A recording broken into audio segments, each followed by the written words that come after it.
नमस्कार। मैं doctor H.N.. व्यास, सह आचार्य, समाजशास्त्र विभाग, माणिक्यलाल वर्मा राजकीय महाविद्यालय भीलवाड़ा। कल अपन बीए सेकेंड ईयर में प्रश्न पत्र सेकंड के अंतर्गत सोशल प्रॉब्लम के अंतर्गत जो है बात कर रहे थे सामाजिक समस्याओं के कारण कि किस प्रकार और वो सारी बातें अपन ने की थी। आज अपन जो कारण है उसके बारे में थोड़ा देखेंगे कि सामाजिक समस्याओं का मेन कारण क्या चीज़ है। तो वो दो बात वो स्पष्ट करते हैं।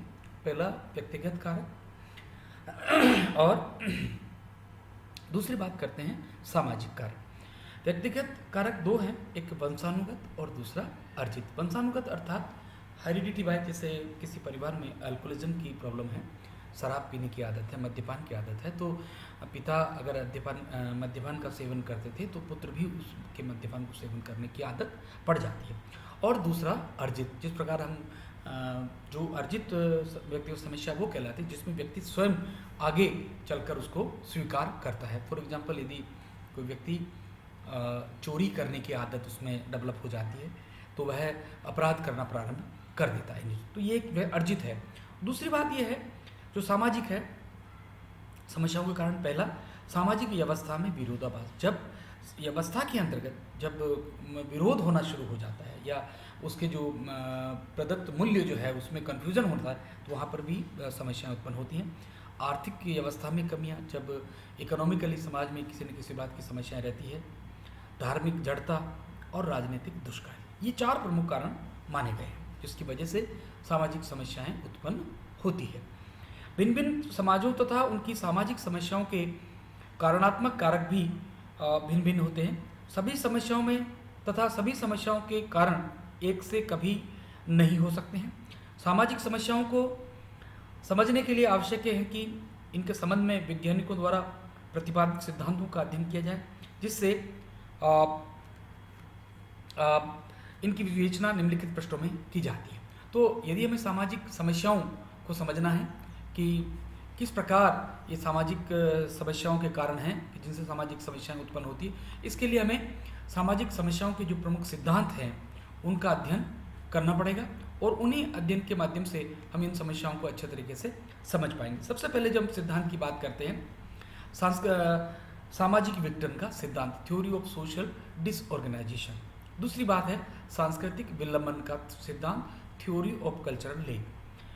तीसरी बात इन्होंने कही मूल्य संघर्ष का सिद्धांत, वैल्यू कॉन्फ्लिक्ट थ्योरी। और चौथी बात इन्होंने कही वैयक्तिक विचलन का सिद्धांत, थ्योरी ऑफ पर्सनल डेविएंस। और पांचवी बात इन्होंने कही है सामाजिक विचलन तथा मानक शून्यता का सिद्धांत। तो सबसे पहले हम लोग बात करते हैं कि सामाजिक विघटन का सिद्धांत क्या है। सामाजिक विघटन का सिद्धांत जो है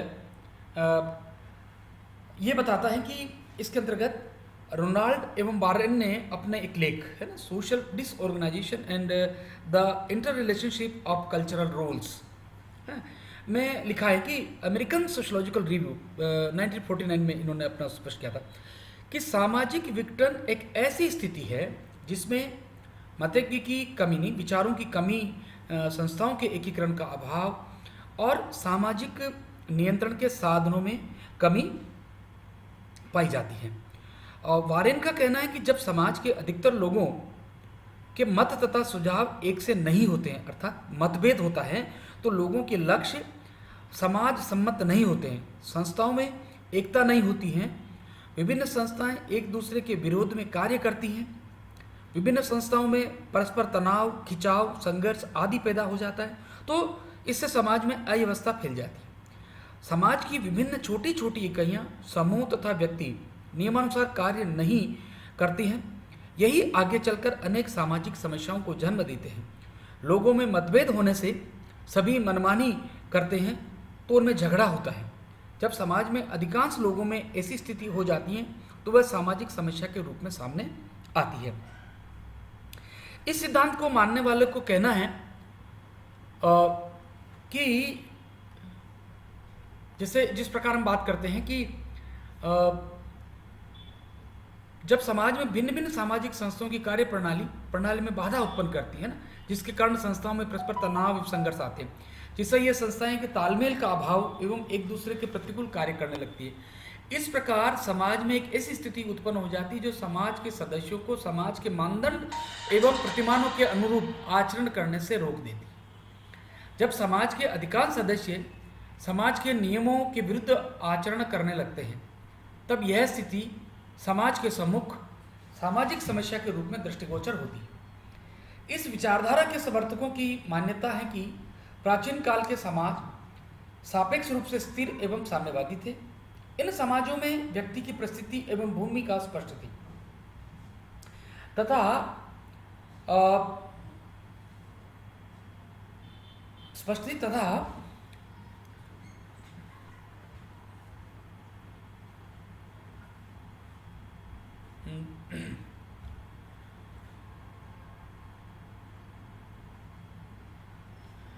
परंपरागत रूप से लोग समाज के मानदंडों, प्रतिमानों, मूल्यों, परंपराओं एवं रीति रिवाजों की अनुपालना कर अपनी आवश्यकताओं की पूर्ति करते थे।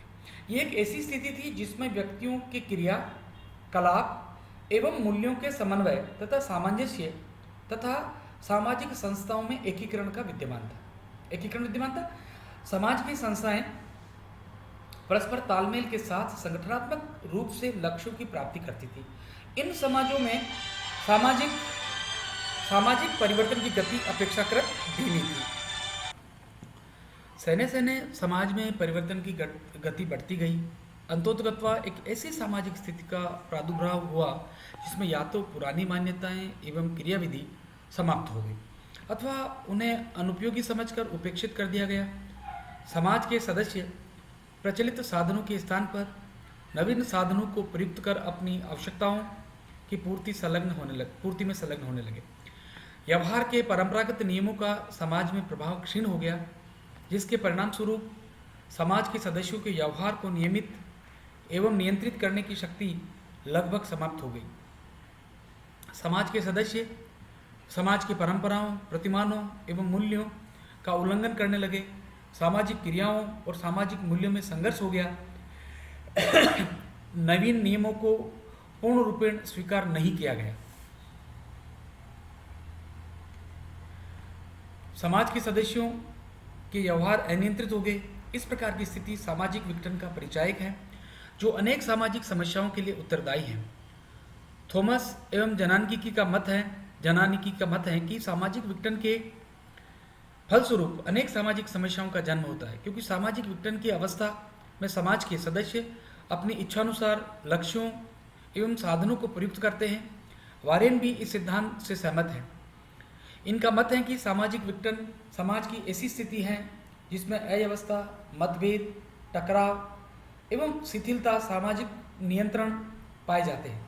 सामाजिक संस्थाओं में तालमेल का अभाव रहता है। सामाजिक विघटन की स्थिति में समाज में अनेक सामाजिक समस्याओं का जन्म होता है।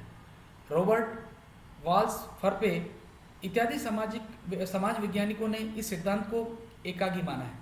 रॉबर्ट फेरिस का मत है कि यह सिद्धांत उस परिस्थिति भी की स्पष्ट व्याख्या नहीं करता है जिसमें सामाजिक समस्याएं जन्म लेती हैं। कई बार ऐसे भी देखने को मिलता है कि समाज में विघटन के अभाव में भी अनेक समस्याएं उपस्थित रहती है। दूसरा, सांस्कृतिक विलंबन का सिद्धांत, थ्योरी ऑफ कल्चर लिंक। परिवर्तन संसार का अटल नियम है। संस्कृति के विभिन्न आयामों में परिवर्तन समान गति से नहीं होता है। संस्कृति के विभिन्न पक्षों में परिवर्तन की असमान दर सामाजिक समस्याओं को जन्म देती है। विलियम एम ऑकबर्न ने संस्कृति के दो प्रकार बताए, पहला भौतिक संस्कृति और दूसरी अभौतिक संस्कृति। ऑकबर्न का मत है कि किसी भी समाज की संस्कृति के भौतिक पक्ष में परिवर्तन तीव्र गति से होते हैं, है ना।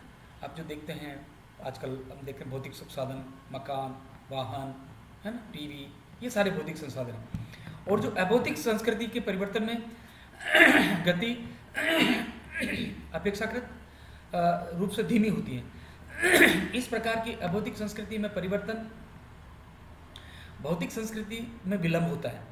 इसी को ऑकबर्न ने सांस्कृतिक विलंबन की व्याख्या की अवधारणा द्वारा समझाने का प्रयास किया है।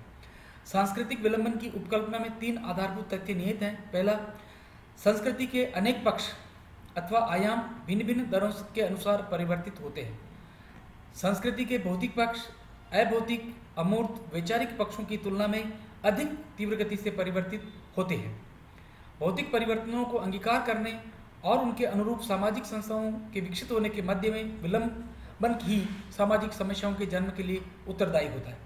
वर्तमान समय में आधुनिक औद्योगिक समाजों में संस्कृति के भौतिक पक्षों में परिवर्तन क्रांतिकारी गति से हो रहे हैं, परंतु इन परिवर्तनों के अनुरूप संस्कृति के अमूर्त स्वरूप में परिवर्तन धीमी गति से हो रहे हैं। इस प्रकार भौतिक एवं अभौतिक पक्ष में होने वाले परिवर्तनों के मध्य सामंजस्य स्थापित नहीं हो रहा है। यह स्थिति सांस्कृतिक विलंबन की ही है।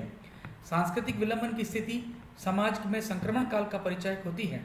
इस कारण समाज में संघर्ष देखने को मिलता है, जो कि सामाजिक समस्याओं को जन्म देने के लिए उत्तरदायी होता है। जैसा कि अपन कहते हैं, हमारा ये एज डिफरेंसेस है ना।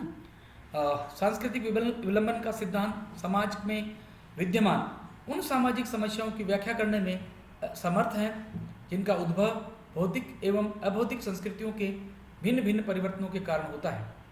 अन्य कारणों से उत्पन्न सामाजिक समस्याओं की व्याख्या करने में यह सिद्धांत विफल रहता है। तीसरा सिद्धांत आता है हमारा मूल्यों में संघर्ष का सिद्धांत, वैल्यू कॉन्फ्लिक्ट थ्योरी। मूल्य वे सांस्कृतिक एवं व्यक्तिगत आदर्श है जिनके द्वारा वस्तुओं अथवा घटनाओं की तुलना की जाती है, तथा वे लक्ष्य एवं उद्देश्य भी है जो व्यक्ति के व्यवहार को निर्देशित करते हैं। क्यूबर, हार्पर, बॉलर इत्यादि समाज वैज्ञानिकों का मत है कि सामाजिक समस्याएं विभिन्न मूल्यों में टकराव, अस्वीकृति, मतभेद एवं संघर्ष के कारण जन्म लेती हैं। समाज में एकरूपता, संगठन, व्यवस्था एवं संतुलन बनाए रखने के लिए मूल्य अपरिहार्य है। प्रत्येक समाज की एक संस्थागत मूल्य व्यवस्था होती है जो इसके सदस्यों के व्यवहारों, सामाजिक क्रियाओं एवं सामाजिक संबंधों को नियमित, नियंत्रित, निर्देशित एवं संचालित करती है। समाज के लक्ष्यों की पूर्ति किन साधनों से होगी, इसका निर्धारण सामाजिक मूल्य ही करते हैं। समाज की कार्यप्रणाली, रीतियाँ, पारस्परिक संबंध, संगठन, स्वतंत्रता, नियंत्रण इत्यादि मूल्यों द्वारा ही निर्धारित होते हैं। मूल्य परिवर्तनशील होते हैं। समाज में भिन्न भिन्न समूहों, समुदायों एवं संस्थाओं के अलग अलग मूल्य पाए जाते हैं। मूल्यों के भेद के कारण अथवा मूल्यों के सामान्य अर्थों में बदल जाने से सामाजिक समस्याओं का जन्म होता है। एक ही मूल्यों के संबंध में व्यक्तियों, समूहों, वर्गों तथा पीढ़ियों में जब मतभेद हो जाते हैं तब वे सामाजिक समस्याओं को जन्म देते हैं। मूल्यों के अनुरूप ही उनके भिन्न भिन्न साधन एवं लक्ष्य होते हैं। जब इन साधनों एवं लक्ष्यों में तनाव, टकराव एवं संघर्ष होता है तब ये सामाजिक समस्या पैदा करते हैं। उदाहरणार्थ, पूंजीवादी व्यवस्था का लक्ष्य व्यक्तिगत लाभ एवं इसके लिए आवश्यक साधन जुटाना होता है, जबकि साम्यवादी व्यवस्था के मूल्य ठीक इसके विपरीत होते हैं। अतः इन दोनों व्यवस्थाओं, पूंजीवादी एवं साम्यवादी के मूल्यों में टकराव एवं संघर्ष के परिणाम स्वरूप सामाजिक समस्याओं का जन्म होता है। क्यूबर एवं हार्पर का मत है कि सामाजिक समस्याओं का मूल कारण दो पीढ़ियों में पाए जाने वाला मूल्यों का संघर्ष है। प्रौढ़ पीढ़ी एवं युवा पीढ़ी के मूल्यों की भिन्नता के कारण इनमें टकराव उत्पन्न होता है, जो कि सामाजिक समस्याओं को जन्म देता है। एक पीढ़ी से दूसरी पीढ़ी के जो विचारों की भिन्नता है, उन विचारों की भिन्नता के कारण दोनों में संघर्ष होता है, टकराव होता है। फुलर की मान्यता है कि जब समाज के सदस्यों में व्यक्तिवादी दृष्टिकोण बढ़ जाता है और अपने स्वार्थ को वशीभूत होकर ये लोग अपने कर्तव्यों की पालना उचित रीति से नहीं कर पाते, तब सामाजिक समस्याएं पैदा होती हैं।